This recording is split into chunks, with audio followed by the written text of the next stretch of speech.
about something on a more positive note, y'all. Nintendo dropped another indie showcase. I think this is the second one this year, if I remember correctly. I thought we talked about an indie showcase from them like while we've done the podcast, right? Yeah. Sounds about right. They definitely had because like they an had indie Ollie section. Rose on the last one, right? Yep. Ollie Rose on the last one. They had a couple like pretty good ones for the last one, and for this one they showed a couple of those games, but they showed a lot of brand new games. So, I guess I'll kind of lead it. Let's start with, I'm just going to go through kind of the list. So the one thing that's interesting is a lot of the games that they announced here also come into game already on Game Pass as well. Yeah, shockingly, they like stealth drop two like more high profile games that people have been like waiting on, specifically Boyfriend Dungeon, which I was excited about because I've been following that, and the developer Kitfox Games, I believe is who they are. They've been basically saying, "Oh, it's coming soon," but they've been saying this for like a year, and then Nintendo showed it, and it was like available later this year, and then it was this day actually, and then it was on Xbox Game Pass that they decided to also stealth drop it on, and then the other one was Axiom Verge 2, which is like the sequel to a very, very, very critically successful game. One of the biggest indie games of all time. So can we stop on that one for a second? Have y'all played that? Yeah. I haven't actually. It's on my backlog. Do you recommend that game? It depends on what you like. Do you like Metroidvanias? If they're really, really good. Well, you like Dead Cells. So, well, Dead Cells isn't actually Metroidvania. Yeah, that's more of a roguelike. More of a roguelike, but it does have some Metroidvania kind of, abilities like the vine, like some of the stuff. Yeah, no, I will say that I can't talk right now. I like the roguelike better than the Metroidvania, because the Metroidvania to me, you get a little lost in and going back and forth. I'm not really a fan of that. I really like the make a run back to begin and make another run. I like that repetition, and with every run you can add a little bit, and a little, whether it's knowledge or whether it's item or cells or whatever, to make your unlock new weapons or whatever. But Axiom Verge looks good though. I wanted to play the first one. I never did, but the second one actually really piqued my interest. So I think I'm considering going back and playing it, but it kind of depends on what you guys say. If you can sell me on it. I would say definitely play the first one. I'm not for sure how connected. I've really been following the second one like that, because look, I liked it, but it's not a game that I like, swear by. Love. You know what I'm saying? Like I don't. It has a fine story. It's whatever. I played it mostly for the gameplay. The only criticism I have for the original Axiom Verge is I hate the size of the character. It's very small. It's tiny. Like how small they are? Yeah, I did not like that. I wish that we could zoom the game in. Truth be told, seems like it would be a perfect game for Switch. Even on the Switch, I played it on Switch and I played it on PlayStation 4. Both, I'm just like, I played it to completion on Switch, and I'm like, I just wish everything was bigger. Like it could even just be like Metroid size, like Super Metroid size. I feel like Metroid, like the Super Metroid, Metroid Zero, those games. To me, if you're talking about Metroidvanias, those are perfect. Like those are the standard to me, in my opinion. So in terms of like how big the character is, the types of puzzles in there, I think this game is I think Axiom Verge is a fine franchise, and I definitely recommend it. But is it like my favorite Metroidvanias of all time? No. It may be in the top 10, but it's not one of the best. Okay. Well, still, it's been a while since I played a pretty good Metroidvania, and I do need something to hold me over till Metroid Dread comes out. I can't wait. I can't wait for that. I might pick this up. Yeah, and this is all to say, I have not even touched 2, so 2 could be a fucking masterpiece, and I haven't played it. I might be an idiot. So I'm going to check it out. I don't know if it's going to be a this month thing or this year thing, but it'll eventually get played. I don't think it's gonna get played for Metroid Dread though. That's literally a must buy. For sure. And that's soon too, isn't it?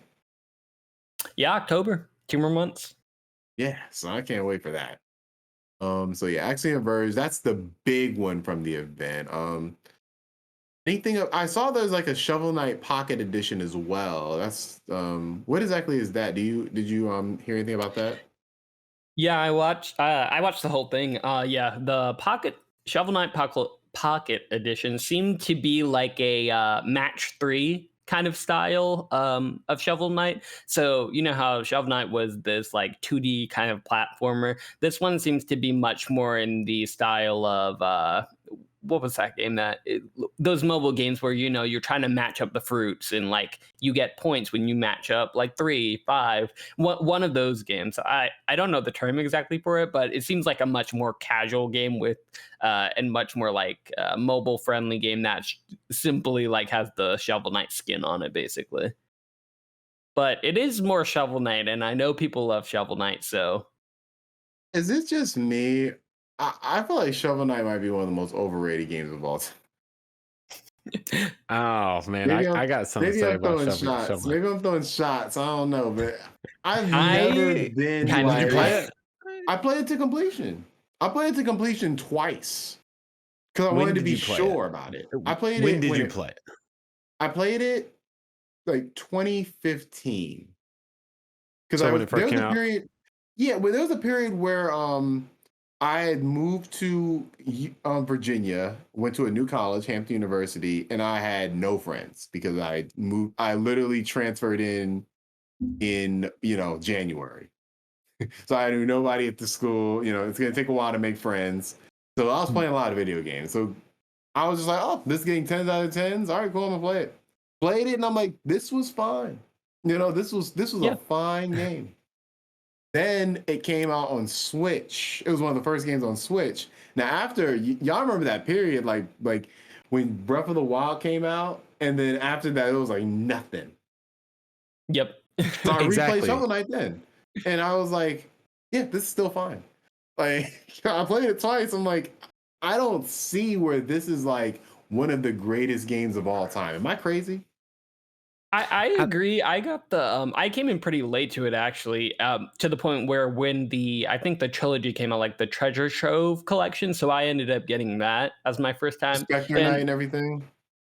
Yeah. So it had like all the like the 3 different campaigns to it. So I played the first one starring Shovel Knight, and I thought it was fine. It wasn't like anything special. But because I wasn't sold on, I guess that first, I hopped in a little too the other ones. Like I hopped into the Plague Doctor one specifically, and it was kind of just more of the same, so I never really finished it. It shocks me that they never followed up with it either. That's the other thing.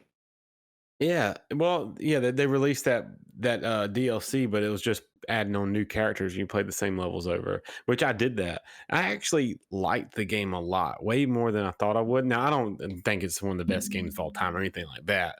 So it's definitely overrated. But when I played it, I loved it. And I think it was because it came out in that time right after Breath of the Wild. And the Switch was such a novel thing. I just wanted to play something on it.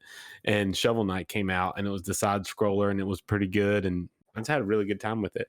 But I think it was the timing. Gotcha. I mean, that's how a lot of games are. Like they come out at the right time for everybody differently. I mean, exactly. I enjoyed it. My thing is, I played this game this year called The Messenger. And I'm like, this is like a way better version of Shovel Knight. Like an infinitely better in every single aspect. I think this game is better than Shovel Knight. And I feel like this game is getting no talk. Like I've heard really? it talked about. I heard Shovel or The Messenger talked about a lot. It's actually the reason why I ended up getting it, because so many people around me, at least, I was just hearing great things about this game. You talked about it on the podcast, didn't you? Did you talk about it? Alfredo? I played it. I was playing it this year on the podcast.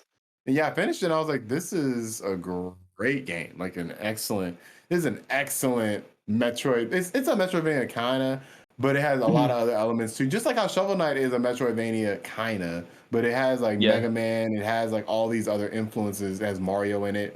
So I thought it did, that a lot better than Shovel Knight did. And I don't see many comparisons of the two, but I'm like, this game is an infinitely better game than Shovel Knight. Shovel Knight always felt a little sluggish to me. They seem like very different games to me personally. Sadly, I never actually finished Messenger because I put it down and then I completely forgot where it was. And the Oh, game does damn. not give you any hints of what you need to do. You need to just Yeah. figure it out Yeah. sometimes. So one day I'll go back to that game, but I do remember it being a really fun game. And I did enjoy it more than I did Shovel Knight. But I digress. I just had to unleash that Shovel Knight take. The other game was Garden Story, which is available. It's one of the games that's available now on Switch. Mm-hmm.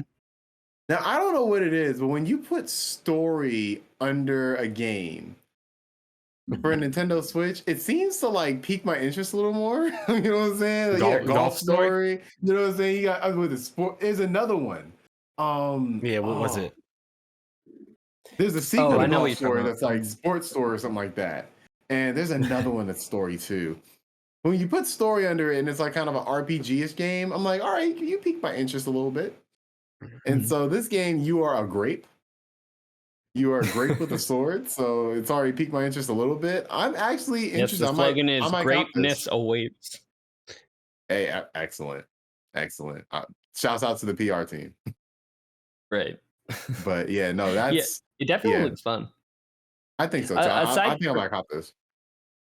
I agreed. Same for me. Yeah, Aside from the ones that I really wanted to shout out was there's a game that they announced called Bomb Rush Cyberpunk, which is like another it's another one of those skate games. It seems like we're getting a lot of skate games recently. Is it just me? Love it. I love it. But yeah, this game seems like it's all about kind of like Tony Hawk Underground, those types of game where it's all about style. You're like it's set in a cyberpunk kind of environment where you're like running off of billboards, you're like skating off anything. You got jet boos, like there's different characters. So it seems like a pretty fun arcade-ish game. With it teases that it has like some sort of story that you're trying to like build your crew and you have rival team that you're trying to battle. So it seems like a fun game that I can definitely get into when it does come out next year. So it was like Jet Set Radio. Yeah, for sure. A lot of people are comparing it to that game, which is another plus since that game was great. But another game that kind of took me aback that I didn't know I wanted to play this game was a game called Toem, which is a photography adventure game.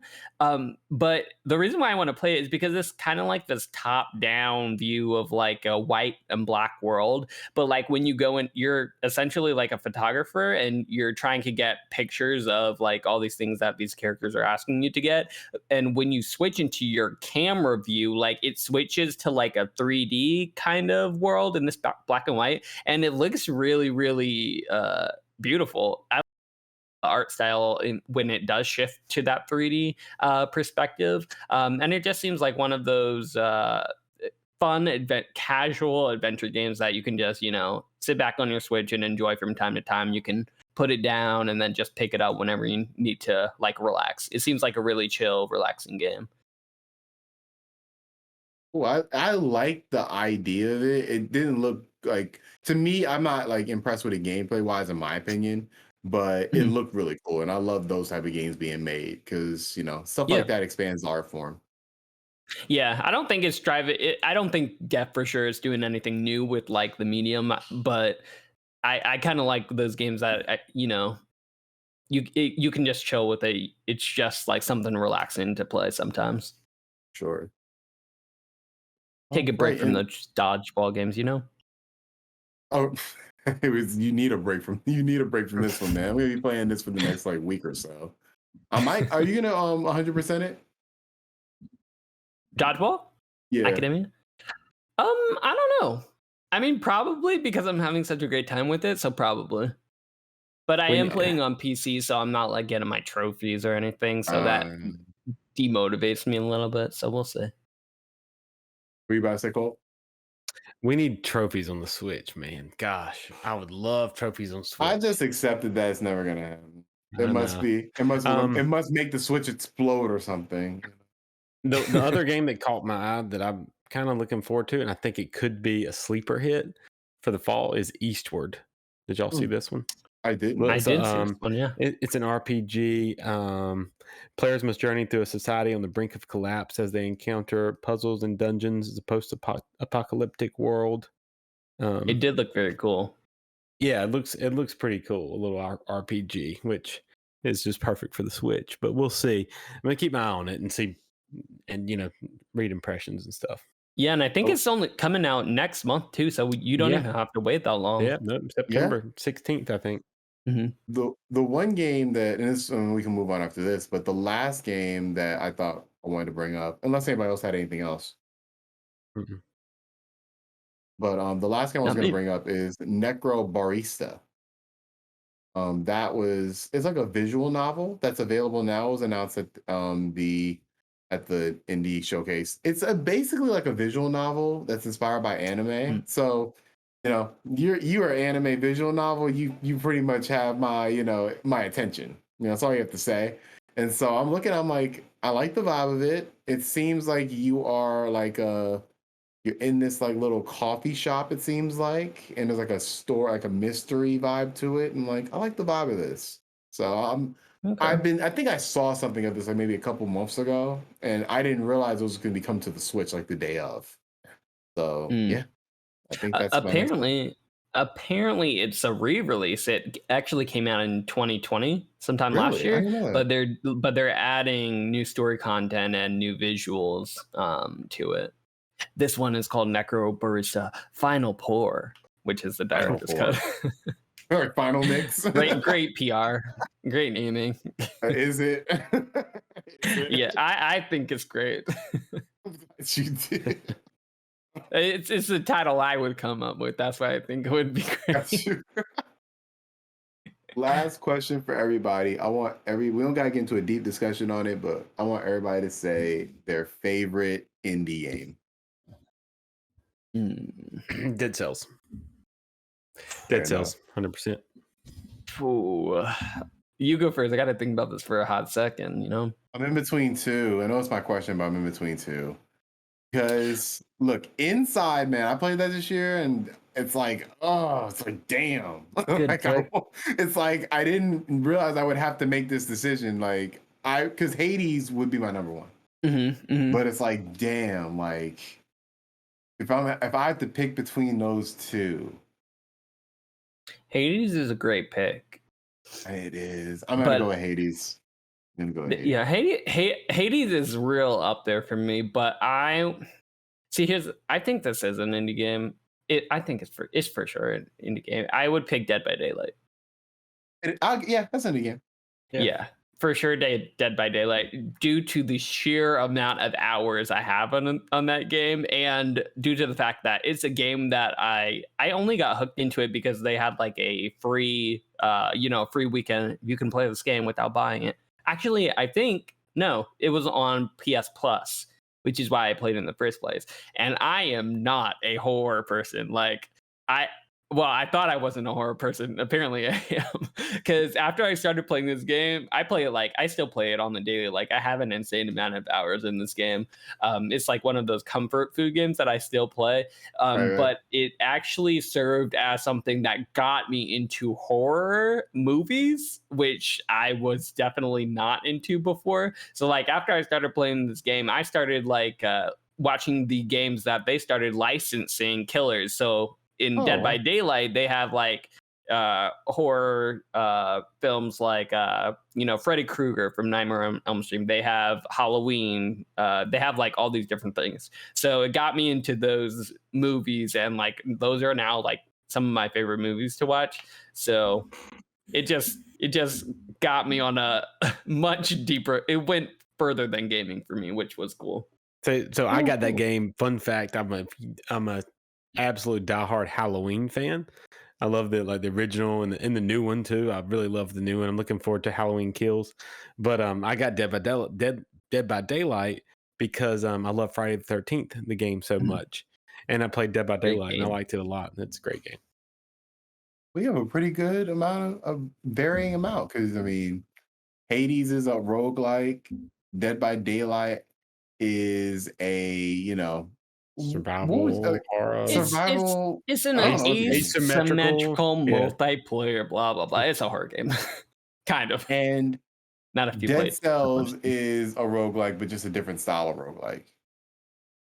Because it's not like a top down. Now, if I do have to look through all my backlog, and this answer might change after I look and see. Oh, wait, this game 10 years ago came out.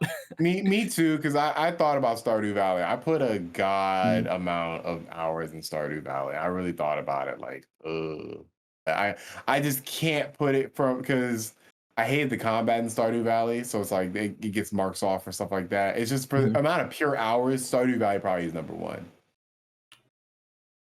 That's fair. But I never actually got into that game. I need to try. I feel like I didn't give it a good enough try. Don't do it. You'll lose hours. You'll lose hours of your life. I'm already losing hours to Dead by Daylight. I'm saying you don't want to lose anymore. Stardew Valley will take over your life. Like it is, you will be obsessed with your farm.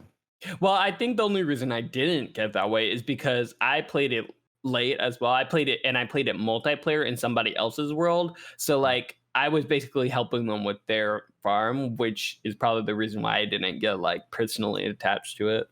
Right. So I'll give it another try eventually, probably on my Switch, because like that game just screams like, play me on your Switch. The thing is, I played on PS4 like when it first came out, and I was like, this is gonna be a random ass game, whatever. I did not realize it was going to take like 80 hours of my life. I did not realize that was going to happen. So, 80 hours. Sometimes it'd be like that. Sometimes it'd be like that.